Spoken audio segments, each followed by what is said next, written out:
What if the person you trusted most knew your husband's secret before you did? My best friend watched me plan a future with a man she knew was lying to me. She stood beside me at my wedding, smiling, while holding a truth that would have stopped it all. Stay with me for 20 minutes. This is about more than a cheating husband. This is about the friend who helped him hide it. Chloe and I met during freshman orientation at the University of Texas at Austin. It was August, the Texas heat so thick you could taste it, like breathing through warm cotton. We were both lost, clutching identical campus maps, trying to find the same biology lecture hall. She had purple streaks in her hair and Doc Martens in 90-degree weather. I was in khaki shorts and a polo, fresh from my Dallas suburb. We should have had nothing in common. But that day, she shared her water bottle when mine was empty. We got lost together, laughed until we cried, and ended up skipping the lecture to get iced coffee instead. That was it. 15 years of friendship forged in sweat and caffeine and the kind of instant recognition that feels like finding a piece of yourself you didn't know was missing. We lived together in a tiny apartment near campus, surviving on ramen and big dreams. She wanted to be a nurse. I was studying graphic design. We celebrated every small victory, a passing grade, a good date, a paycheck from our crappy part-time jobs. We nursed each other through heartbreaks. I held her when her dad passed away suddenly junior year. She held me through my parents' messy divorce. We got matching butterfly tattoos on our ankles after graduation, the ink symbolizing transformation, freedom, the new lives we were starting together. When I met Mark 3 years later at a tech conference in San Antonio, Chloe was the first person I called. I described his laugh, the way his eyes crinkled, how he listened like I was the only person in the room. "He sounds like your person," she said, and I could hear her smiling through the phone. She vetted him over double margaritas at our favorite Tex-Mex spot. She gave her approval. She became his friend too. Our trio felt natural, easy. Weekends at Lake Travis, grilling in her backyard, watching football at our cramped apartment. It felt like we were building a family, the kind you choose. But there was one memory that plays on a loop in my head now. A year before the wedding, we were at her place, slightly drunk on cheap wine. Mark was away on a business trip. She looked at me, her expression suddenly serious in the dim string light glow of her patio. "You'd tell me if something felt off, right? With Mark? With anything?" she asked. Her voice was oddly intense. I laughed it off. "Of course, but nothing's off. He's perfect." She just nodded, sipped her wine, and stared at the dark Texas sky for a long time. I thought she was just being protective. I had no idea she was already carrying a secret that would shatter my world. That moment was the first thread. I didn't see it then, but when the tapestry of my life began to unravel, it was that thread I pulled first. Our wedding day was October 12th, at a vineyard in the Texas Hill Country. The air was crisp, the sky a perfect, endless blue. I remember the smell of lavender and oak, the sound of a guitarist playing "Here Comes the Sun." I was in the bridal suite, surrounded by silk and tulle and the nervous laughter of my bridesmaids. Chloe was there, of course, my maid of honor. She helped me into my dress, a simple A-line gown that made me feel like myself, just the most beautiful version. Her hands were steady as she zipped up the back, her fingers cool against my skin. She fixed my veil, her face close to mine in the mirror. Our eyes met in the reflection. "You look incredible," she whispered, but her smile didn't reach her eyes. There was a tightness around her mouth, a shadow in her gaze I'd never seen before. I squeezed her hand. "Just pre-wedding jitters," she said quickly, forcing a brighter smile. "For both of us." I believed her. Why wouldn't I? This was my best friend. The ceremony was a blur of happy tears and heartfelt vows. Mark looked into my eyes and promised me forever. I believed every word. But during the reception, under the twinkling lights, I noticed Chloe standing alone near the bar. She was watching Mark dance with his mother. Her expression wasn't joyful, it was pained, almost grieving. When she saw me looking, she immediately raised her glass in a toast, her face transforming into a mask of celebration. I pushed the observation down, attributing it to her own complex feelings about her father not being there, or maybe her own relationship doubts with her fiancé, Ben. Later, when we were both slightly tipsy in the bathroom, reapplying lipstick, I grabbed her hands. "Thank you for being my person today," I said, my voice thick with emotion. She hugged me fiercely, almost desperately. "I love you so much, Jenna," she said into my hair. "No matter what happens, remember that." It felt like a goodbye. At the time, I thought it was just wedding day sentimentality. Now I know it was a confession, a plea for forgiveness she hadn't yet earned. The first crack in our friendship appeared exactly 3 months and 4 days after the wedding. It was a Tuesday. Mark was on a 2-day trip to Houston. I texted Chloe, as I always did when he was away. "Husband-free night, wine and bad reality TV at my place." Her reply took 4 hours. When it came, it was a single line. "Can't, super swamped with work, rain check." She was a nurse, she worked shifts. It made sense, but the rain check never came, and that was the beginning of the great silent distance. The distancing wasn't a dramatic fight. It was death by 1,000 cancellations. Our weekly coffee date became bi-weekly, then monthly. Her texts, once flowing with emojis and voice notes, became short, polite, and infrequent. When Mark was home, she was available. The moment he left for a work trip, which seemed to increase in frequency, Chloe would become a ghost. I began, unconsciously, to chart the pattern. Mark announces a trip to Dallas for a client meeting.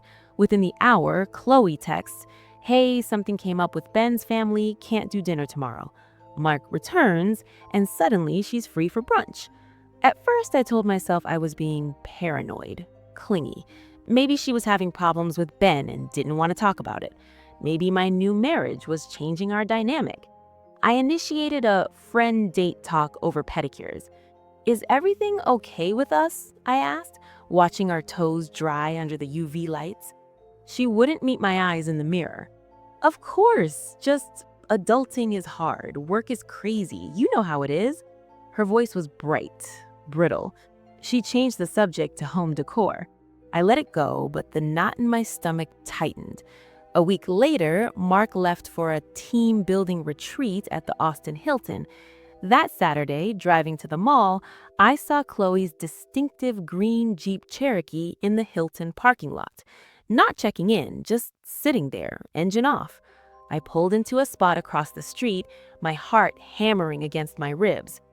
I watched for 47 minutes. She never got out, she just stared at her phone, her posture rigid. Then I saw him. Mark walked out of the main lobby doors alone, carrying his overnight bag. He didn't look around. He walked straight to a waiting Uber and left. He never glanced at the green Jeep. Only after his car disappeared did Chloe get out. She leaned against her driver's side door, put her face in her hands for a full minute, then got back in and drove away. She wasn't meeting him, she was surveilling him. The realization was like ice water in my veins. My best friend was following my husband, and the look on her face wasn't jealousy, it was guilt. Profound, soul-crushing guilt. That night, I didn't sleep. I sat in our dark living room in our suburban Austin home, the silence screaming at me.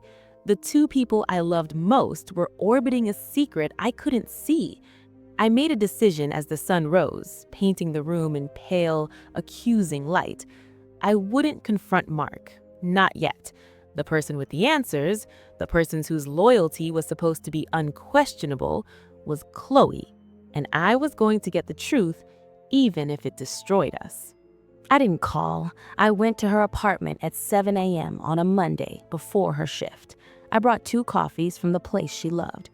Her face when she opened the door was a canvas of shock, then fear, then a hurried mask of normalcy. "Jenna, what a surprise," she said too brightly. I handed her the coffee. "We need to talk, now." The words left no room for argument. We sat on her balcony overlooking the complex pool. The morning was quiet, just the hum of distant traffic. I didn't sip my coffee. I looked straight at her. "I saw you at the Hilton on Saturday. You were watching Mark leave." All the color drained from her face. The mug trembled in her hand. "It's not what you think," she whispered, but the fight was gone from her voice. "Then tell me what it is, Chloe, because from where I'm sitting, my best friend is stalking my husband, and I need to know why before my imagination fills in the blanks with things I can never forgive." She broke then. The tough, resilient nurse facade crumbled into raw, ugly tears. She put her head in her hands, her shoulders shaking. "He's cheating on you, Jenna." The words hung in the air between us, awful but almost relieving. Just cheating? That was a monster I knew how to fight. But her devastation seemed too vast for that simple sin. "How do you know?" I asked, my voice strangely calm. She looked up, her eyes red and swimming with agony. "I saw them, months ago, before the wedding." The air left my lungs. "Before the wedding?" I repeated. The words tasted like ash. She nodded, fresh tears falling. "I was coming out of a late shift at the hospital. I saw his car at that motel on South Lamar, the one by the highway. I thought maybe he was helping a friend or something, but then I saw him walk out with her. They were kissing. It wasn't casual, Jenna. It was intimate. They looked like a couple." My mind was reeling, trying to align this image with the man who had written me love letters, who cooked me dinner, who planned a future with me. "And you didn't tell me? You let me marry him. You stood there in my wedding dress and zipped me into it knowing this?" My voice rose, sharp and shattered. She flinched as if I'd struck her. "I tried. I swear I tried. The week before the wedding, I asked you if you were sure. I begged you to think." The memory slammed into me, her intense question on the patio, the one I'd brushed off. That was her attempt. A vague, cowardly, cryptic attempt. That was you trying? A vague question over wine? You should have grabbed me by the shoulders and screamed it in my face. I was shouting now, years of friendship boiling over into pure, unadulterated rage. I left her apartment in a numb haze. I drove to a park and sat in my car for an hour, watching kids play on swings. The foundation of my life was sand. I needed proof, not her word, not his lies. Tangible, undeniable proof.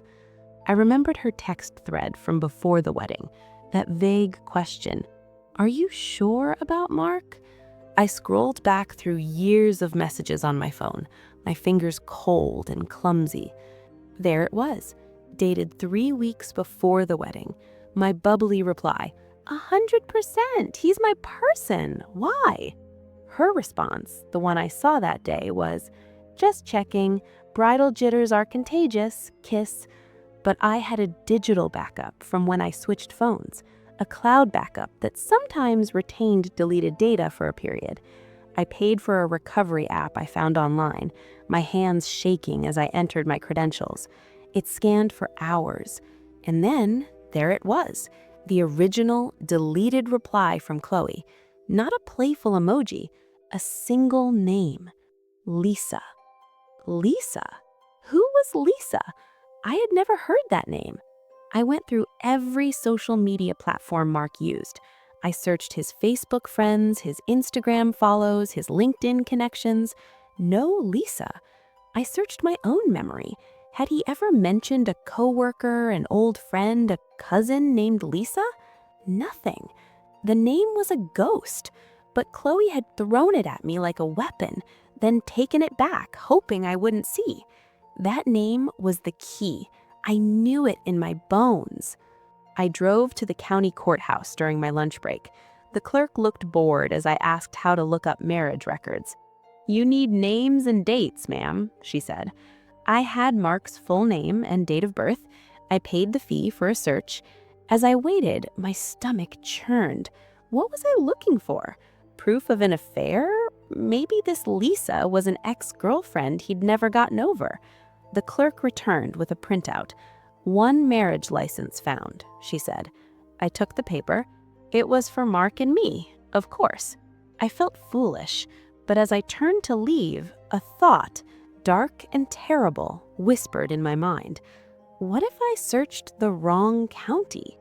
Mark was from El Paso, over 500 miles away. He'd moved to Austin for college. What if?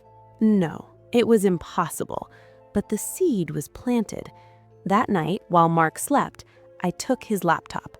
He used the same password for everything, the name of his childhood dog. I logged in. My hands were ice. I went to his email, searched for Lisa. Hundreds of results flooded the screen, but they weren't romantic. They were mundane. Shipping confirmations, newsletter subscriptions. Then I saw a folder, archived, labeled L. Inside, a single email chain with a woman named Lisa about mortgage payments, school enrollments, and a child's pediatrician appointments. The subject line of the oldest email made my vision tunnel. Divorce papers, final review. He wasn't just cheating. He had been married before to a woman named Lisa, and they had a child, a daughter, Sophia, who was 6 years old. The divorce was finalized 4 months before our wedding. He had never mentioned it, not once, not in 3 years of dating, not during premarital counseling, not ever. I scrolled through the emails, each one a sledgehammer to my reality. Photos attached, a dark-haired little girl with his smile, discussions about child support being sent to an address in El Paso, plans for Christmas visitation. The pieces crashed together with deafening force. The business trips to West Texas, the separate bank account he said was for investment purposes, the way he'd get quiet and distant sometimes, saying he was stressed about work. He was stressed about managing 2 lives. He was a father, a divorced father, and he had hidden an entire human being, a child, from me. The betrayal was so vast, so fundamental. It felt less like a lie and more like an annihilation of the person I thought I knew. But the deepest cut was yet to come. In the emails, Lisa was furious about money. She accused him of hiding assets, and in one heated exchange, she wrote, "I know about the nurse in Austin. I know you're paying her to keep quiet. Don't think that protects you from your obligations here." The nurse in Austin. Chloe was a nurse. My breath stopped. I searched his bank statements, which he foolishly had saved in another folder. There they were, monthly transfers of $500 to an account listed under Chloe M. for the past 4 years, starting just after he began dating me. It wasn't just that she knew. She was paid to know. She was paid to smile in my wedding photos. She was paid to listen to my dreams about children, knowing he already had one. She was paid to hold my hair back when I was sick, knowing the man I was going home to was a stranger. My best friendship had a price tag, $600 a month. My grief, my trust, my love, all commodified. I printed every email, every bank statement. The stack of paper felt like it weighed 1,000 pounds. I didn't cry. I was beyond tears. I was in the cold, still eye of the hurricane. I put everything back exactly as I found it. I showered, the water scalding my skin. I dressed for work. I made breakfast. When Mark came downstairs, yawning, and kissed my cheek, I didn't flinch. I smiled. "Good morning, sweetheart," I said. The words tasted like poison. The game had changed. I wasn't a victim anymore. I was a collector of evidence, and I had everything I needed to burn his second life to the ground, right along with the first. I waited for the perfect moment. A Friday night. He'd had a long week. I cooked his favorite meal, steak and garlic mashed potatoes. I lit candles. I played music. I was the perfect doting wife. He was relaxed, unsuspecting, buoyed by the normalcy of it all. After dinner, as we sat on the couch with glasses of wine, I said softly, "Can we talk about something important?" He smiled, taking my hand. "Of course, babe. Anything." "I've been feeling a distance lately between us." I let my voice tremble just slightly. He squeezed my hand, his expression turning concerned. "Oh, Jenna, no. Work has just been insane. You know that."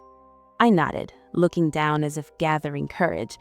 "I know, and I try to understand, but sometimes I worry there are things you're not telling me, things from your past that might affect our future."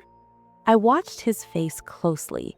A flicker of something, alarm, crossed his eyes, then vanished behind a mask of gentle confusion. "Like what?" he asked, his tone light, but his grip on my hand tightening imperceptibly. I took a slow sip of wine. "I don't know. Old relationships? Debts? Family stuff you haven't shared?" He chuckled, a hollow sound. "You know everything about me. There's no secret past, I promise." The lie was so smooth, so effortless. It was the confidence of a man who'd been living this lie for years and believed he was invincible. That's when I reached for the manila folder I'd hidden under the coffee table earlier. "I found this," I said, placing the folder on his lap. He looked at it, then at me, the smile fading. "What's this?" "Open it." He did. The first page was the email printout about the divorce from Lisa. I watched as his face went from confusion to recognition to sheer, unadulterated panic. The color drained so completely, he looked gray. His mouth opened, but no sound came out. He flipped to the next page, the bank statement with the monthly payments to Chloe, then the photo of Sophia. He looked up at me, his eyes wide with terror. The mask was gone. The man beneath was a stranger, cornered and afraid. "You have a daughter," I said, my voice now steady as steel. "You have an ex-wife. You've been paying my best friend, to hide them from me for 4 years. You let me marry you without knowing I was becoming a stepmother to a child I didn't know existed. You let me talk about our future children while you were sending support payments for the one you already had." Each sentence was a hammer blow. He was shaking his head, but no denial came. He couldn't deny the evidence in his hands.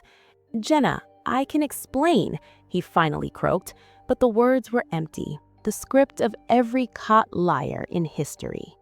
"Explain?" I echoed, standing up, looking down at him crumpled on the couch. "Please, explain why you thought it was acceptable to build a marriage on this mountain of lies. Explain why you thought my friendship was for sale. Explain why you thought I wasn't worthy of knowing about your child." He put his head in his hands. "I was going to tell you after the wedding, but then it got harder, and Chloe, she needed the money. Her student loans were crushing her.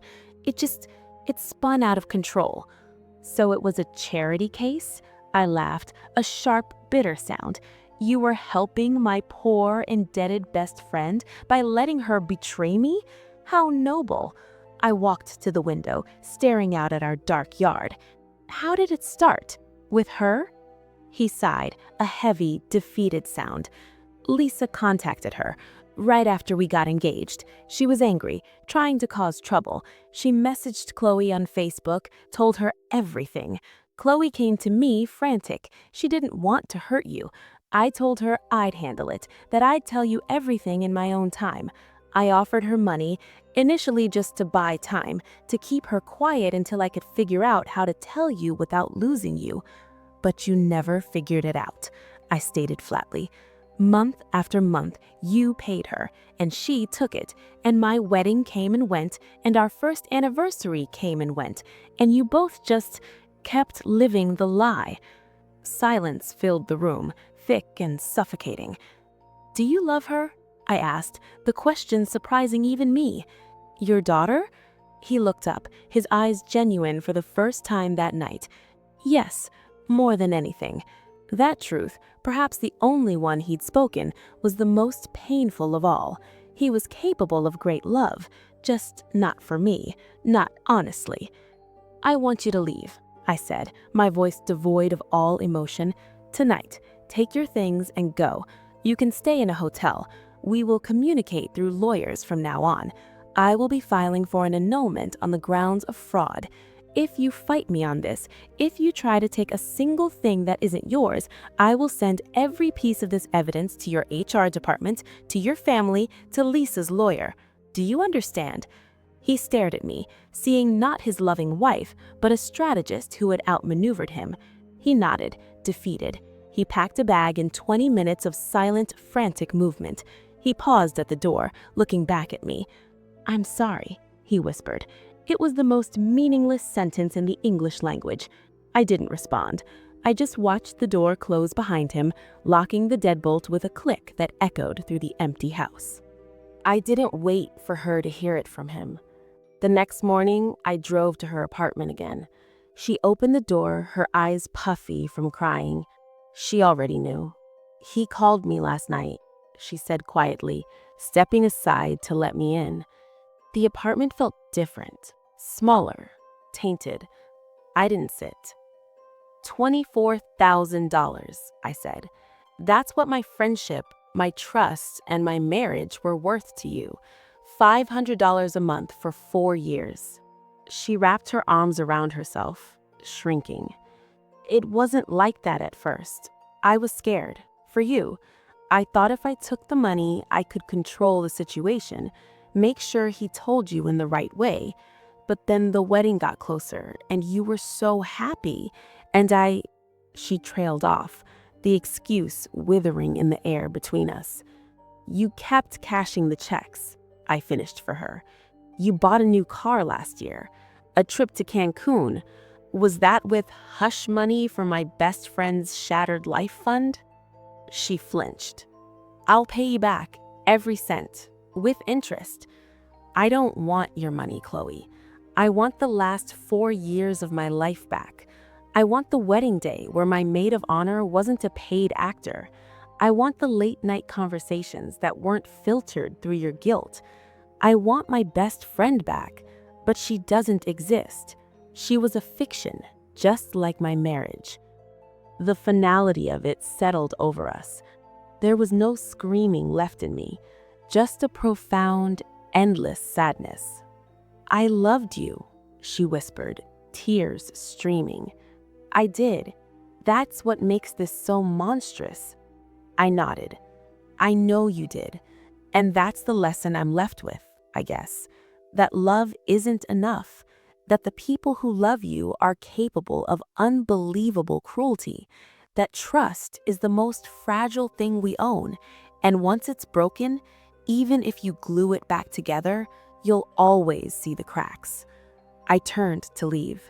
At the door, I looked back one last time at the girl with the purple streaks who shared her water bottle on a hot Austin day 15 years ago. Goodbye, Chloe. I never saw her again. She transferred the money to my account the following week. $24,000 plus $5,000 she called interest for my soul. I donated it all to a local women's shelter. I didn't do it to be noble. I did it because the money was dirty and I wanted it as far from me as possible. The annulment went through without a fight. Fraud simplifies things in court. I sold the house in the suburbs, the one with the extra room we'd talked about making a nursery. I moved to a loft in downtown Austin where the city lights drown out the ghosts. I started therapy. Not to get over it, but to learn how to carry the scar without letting it define me. Sometimes I think about Sophia, the little girl who lost nothing in this, but gained a stepmother who never knew her. I hope her mother is kind. I hope her father is a better parent to her than he was a partner to me. I feel no anger toward her. She's an innocent in this wreckage. I changed all my passwords. I got a new bank account. I took a self-defense class. I learned to be comfortably, peacefully alone. I'm dating again, tentatively. The first time a man canceled a date, I had a full-blown panic attack, convinced it was part of some elaborate scheme. My therapist calls it betrayal trauma. I call it the new operating system my brain installed after the crash. The lesson isn't don't trust anyone. The world is full of good, honest people. The lesson is trust must be balanced with observation. Pay attention to patterns. Listen to the quiet doubts. If someone's words and actions don't align, believe the actions every time. If a friend acts strangely about your partner, don't dismiss it as jealousy. Ask the terrifying question. Demand the uncomfortable truth. I still have the butterfly tattoo. I don't cover it up. It means something different to me now. It's not about transformation from a caterpillar. It's about surviving the chrysalis, that dark, confining, suffocating place where everything you were dissolves before you can become something new. I dissolved in that darkness. For a long time, I didn't think I'd ever take shape again. But here I am, not the same, cracked, reformed, more cautious, but alive. And that, after everything, feels like a victory. If you're in your own dark place listening to this, know this. The truth, no matter how devastating, is always better than the most beautiful lie, because the lie steals your reality. The truth, even when it breaks you, gives you back the map to your own life. However scarred, however changed, it's yours again, and you can start walking. If this story felt familiar, you're not alone. More real confessions are waiting on this channel. This is an anonymous confession, AI narrated but based on real experiences shared online.